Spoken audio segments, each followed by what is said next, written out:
Assalamualaikum warahmatullahi wabarakatuh. Perkenalkan, nama saya Rika Wulandari, NIM 2230103068, dan partner saya. Nama saya Rahmadi Putri dengan NIM 2230103060.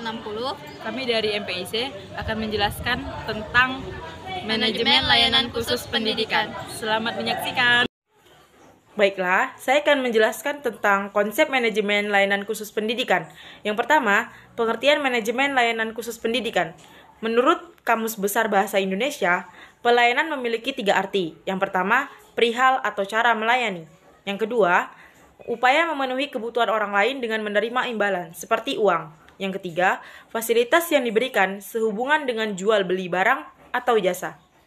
Definisi American Marketing Association tentang layanan pada dasarnya adalah aktivitas atau manfaat yang diberikan oleh satu pihak kepada pihak yang lain yang bersifat tidak berwujud dan tidak menimbulkan hak kepemilikan apapun dari produk fisik.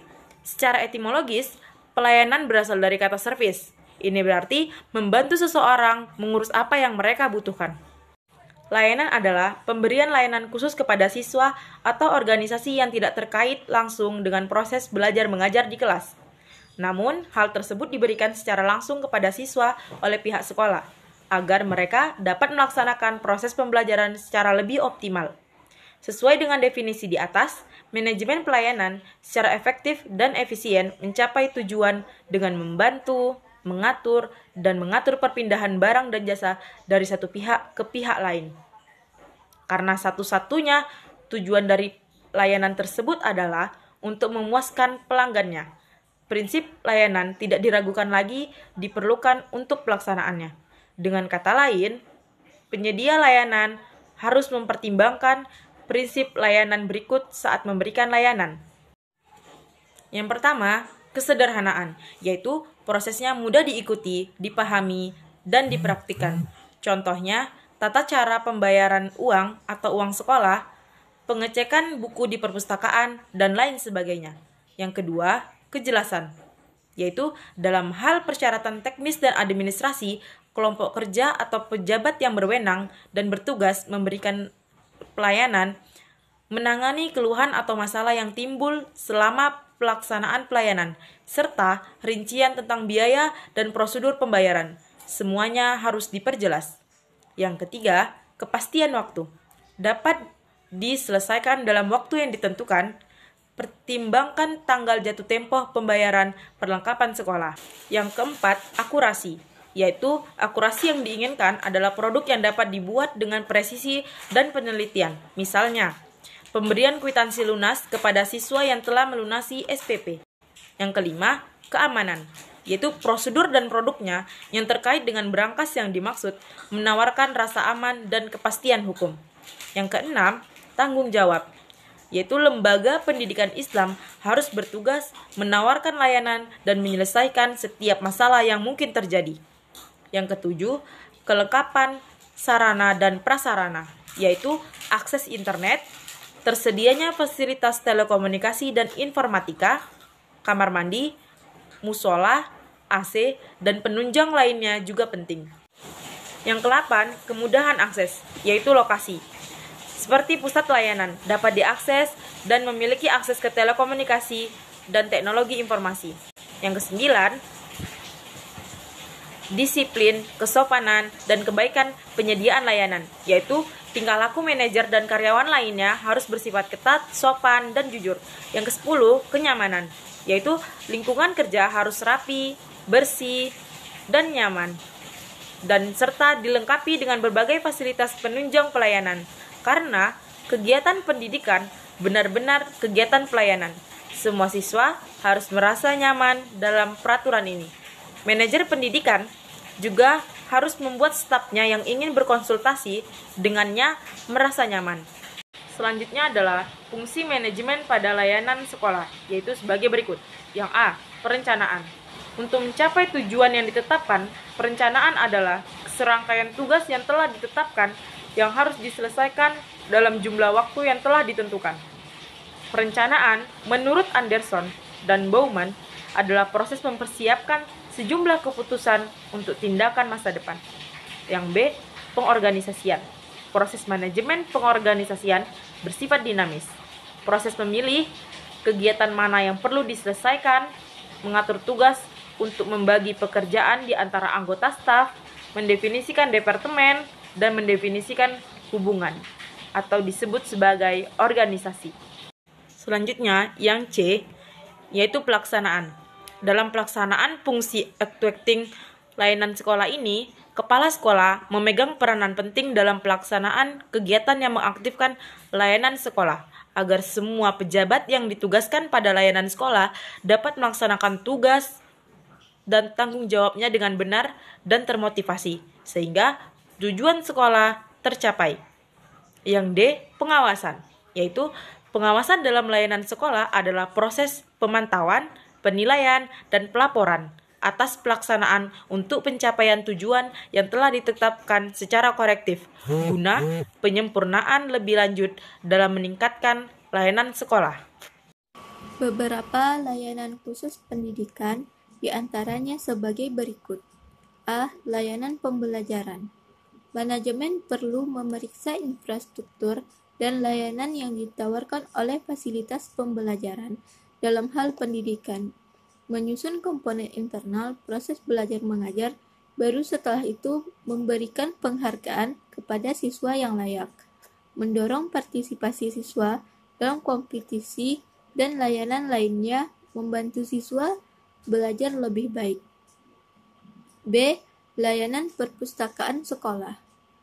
Perpustakaan sekolah adalah perpustakaan yang terintegrasi dengan sekolah dan dikelola sepenuhnya oleh sekolah tersebut, dengan tujuan utama membantu sekolah dalam mencapai tujuan pendidikan khusus dan umum. C. Layanan laboratorium. Laboratorium secara sederhana bisa diuraikan sebagai suatu tempat di mana dosen, mahasiswa, guru, siswa, dan orang lain melaksanakan kegiatan kerja ilmiah, misalnya praktikum, observasi, penelitian, dan pembuatan model dalam rangka proses pembelajaran. D. Layanan keamanan. Layanan keamanan adalah layanan yang bisa memberikan rasa aman pada seluruh siswa selama siswa belajar di sekolah. Misalnya, adanya penjagaan oleh petugas keamanan sekolah. E. Layanan kesehatan. Layanan kesehatan di sekolah biasanya dibentuk sebuah wadah bernama Usaha Kesehatan Sekolah atau UKS, meningkatkan dan memajukan kesehatan siswa dan lingkungan merupakan tujuan utama UKS. F. Layanan bimbingan konseling. Salah satu layanan penting dalam sistem pendidikan yang diberikan oleh sekolah adalah bimbingan dan konseling. Bantuan diberikan kepada individu atau kelompok individu untuk membantu mereka meminimalkan dan menyelesaikan masalah dalam kehidupan mereka. Bimbingan diberikan untuk membantu kehidupan yang sejahtera. G. Layanan koperasi. Koperasi sekolah dan koperasi siswa adalah dua jenis koperasi yang terdapat di sekolah. Koperasi sekolah adalah koperasi yang dibentuk oleh sekolah, baik pada tingkat sekolah dasar maupun sekolah menengah pertama, yang mengikut sertakan guru dan tenaga kependidikan lainnya dalam pengelolaan dan pengembangannya. H. Layanan transportasi sekolah. Sarana transportasi atau transportasi bagi siswa merupakan salah satu penunjang kelancaran proses belajar mengajar. Memiliki transportasi sekolah dapat membantu siswa untuk lebih disiplin, karena dapat datang dan pulang tepat waktu. I. Layanan kantin atau kafeteria. Dalam bentuk kantin atau warung sekolah, kafeteria merupakan salah satu fasilitas di sekolah yang membantu siswa, pengajar, dan personel sekolah lainnya memenuhi kebutuhan gizi dengan tetap terjamin kebersihan dan kecukupan gizi makanannya. Adapun kantin ini di kampus diharapkan akan memudahkan proses belajar dalam situasi seperti ini, dengan memenuhi kebutuhan mahasiswa akan makanan dan minuman. B. Prinsip-prinsip manajemen layanan khusus pendidikan. 1. Prinsip-prinsip yang berkaitan dengan pendamping siswa. A. Layanan konsultasi harus ditawarkan kepada semua peserta. B. Perlu ada standar yang mengutamakan membimbing belajar siswa. Menentukan siswa mana yang diprioritaskan membutuhkan metrik yang cermat. C. Program konseling yang berpusat pada siswa sangat penting. D. Layanan konsultasi harus memenuhi kebutuhan penggunaan terdaftar. E. Pembimbing membuat keputusan akhir dalam proses pembimbingan. Tugas instruktur adalah membantu siswa menyelesaikan masalah dengan pilihan keputusan yang berbeda dan memastikan bahwa keputusan tersebut dikembalikan kepada siswa. F. Seorang pemandu harus memiliki kemampuan untuk mengambil kendali secara bertahap. 2. Prinsip-prinsip yang berhubungan dengan pembimbing. A. Tugas petugas pembinaan harus dilaksanakan sesuai dengan kualifikasi dan kewajiban masing-masing individu. B. Kualifikasi pribadi, pendidikan, pengalaman, dan bakat dipertimbangkan saat memilih konselor bimbingan untuk sekolah.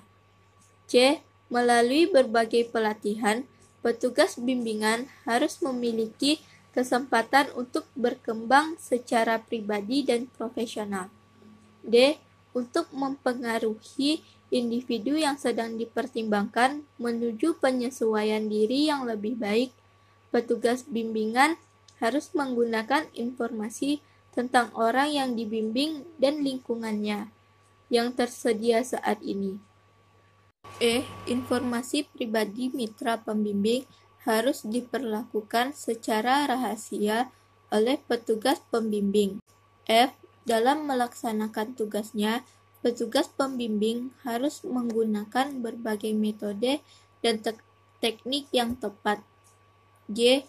Untuk kepentingan penciptaan kurikulum sekolah, petugas bimbingan harus menyadari dan memanfaatkan temuan penelitian di bidang minat, bakat, dan hasil belajar individu. 3. Prinsip-prinsip organisasi dan manajemen konseling. A. Diperlukan program bimbingan yang berkelanjutan. B. Setiap siswa harus memiliki akses kartu pribadi selama konseling. Pengumpulan informasi pribadi unik yang sistematis yang dapat digunakan dalam proses subjek data sangatlah penting. C. Agar layanan pembelajaran dapat memberikan kontribusi nyata terhadap program sekolah, maka program pembelajaran harus disusun sesuai dengan tuntunan sekolah yang bersangkutan. D. Secara teratur mengalokasikan waktu untuk setiap jenis bimbingan. E. Bergantung pada masalah dan pendekatan yang diambil untuk menyelesaikannya.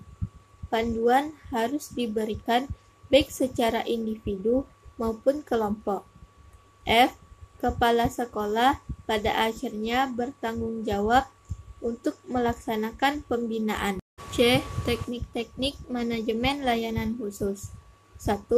Mematuhi konsep dan pedoman pengelolaan layanan pendidikan khusus tersebut di atas. 2. Menyediakan semua layanan pendidikan khusus dengan memperhitungkan tingkat prioritas setiap siswa. 3. Untuk mewujudkan pendidikan yang efektif dan efisien, penyelenggaraan layanan pendidikan khusus tidak dapat dipisahkan dari tugas pokok manajemen pendidikan. 4. Untuk memberikan tingkat layanan yang diharapkan, memberikan layanan pendidikan khusus dengan menciptakan sumber daya yang profesional.